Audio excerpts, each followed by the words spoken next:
এক ব্যক্তি একটি দ্রব্য বিক্রয় মূল্যের উপর 30% লাভে বিক্রয় করে, তবে ক্রয় মূল্যের উপর লাভের হার কত? তাহলে দেখো, বিক্রয় মূল্যের উপর 30% লাভ হয়েছে। তাহলে যদি বিক্রয় মূল্য ধরে নিচ্ছি আমরা 100 টাকা, ধরি বিক্রয় মূল্য 100 টাকা,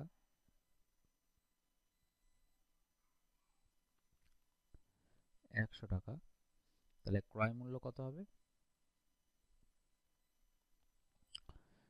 100 বিয়োগ 30 সমান সমান 70 টাকা। তাহলে 70 টাকার উপর যদি লাভের হিসাব করি, তাহলে 70 টাকায় লাভ হচ্ছে কত? 30 টাকা। 100 টাকায় কত টাকা লাভ হচ্ছে?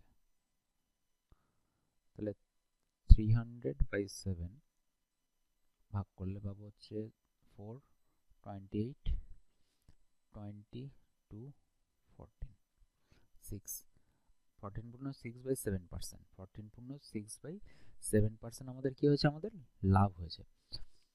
লাভ ক্রয় মূল্যের উপর লাভ এটা।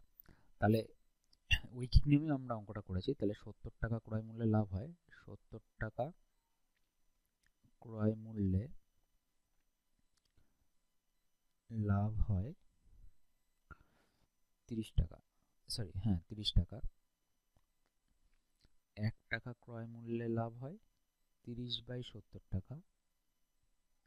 100 টাকা ক্রয় মূল্যে লাভ হবে 30/70 × 100 সমান সমান হচ্ছে 42.6/7%।